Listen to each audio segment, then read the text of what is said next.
One-to-One Academy. Work smarter, not harder. Is there a strategy for the reading section of the IELTS exam, and can you truly develop a system to achieve a higher score? Welcome to this edition of One-to-One Podcasts. I hope you can develop a strategy for this part of the exam and obtain a higher score. Before I start, pay particular attention towards the 6-point plan. Number 1, before you read the text, read the questions. Number 2, scan through the paragraphs. Number 3, the introduction and the conclusion are critical to the text. Number 4, search for keywords.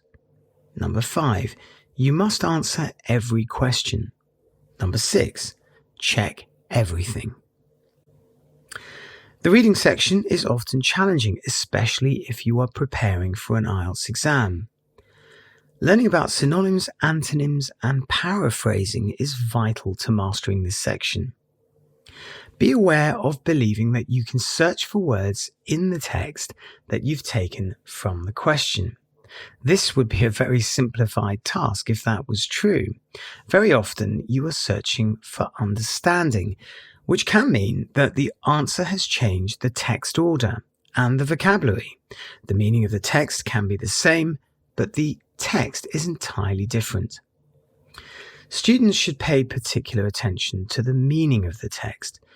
So that's why you often hear the expression skim or search for keywords. Keywords will help you understand the gist or the essence of the text.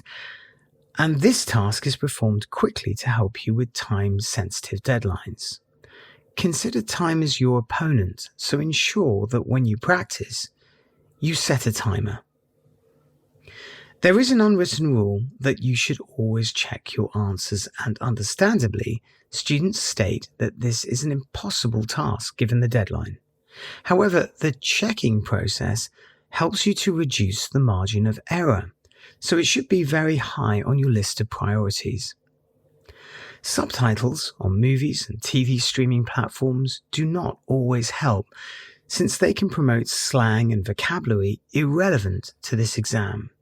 You should isolate official material from the exam board and to practice with and become accustomed to the writing style and terminology. Fear of an exam can only be overcome if you're very familiar with the structure and the format, so that there are no surprises and your practice time is more relevant. If you're looking at answers to check your work, try to find out how those answers are related to the text so that you can become aware of meaning and comprehension and reduce guessing, which can be the case. Knowing where you make errors and developing the ability to correct them is very much part of the learning process. Of course, boredom due to repetitiveness will also play a role.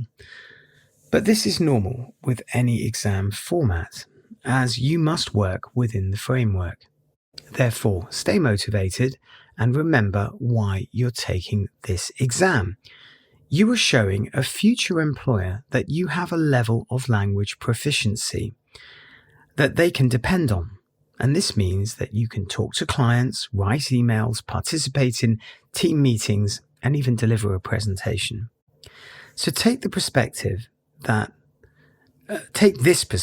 so that you can achieve a higher score. The more you can offer an employer, the better it is. And your salary will reflect, or hopefully reflect, the above. Stay focused on your dream, whether it's a promotion, job search, or even emigrating to another country. That should form the emphasis of your motivation to pass this exam. Well, unfortunately, that's all the time we have for today. Please remember to like, comment, and share this podcast. You can find a link to our website on our profile or in the podcast description box.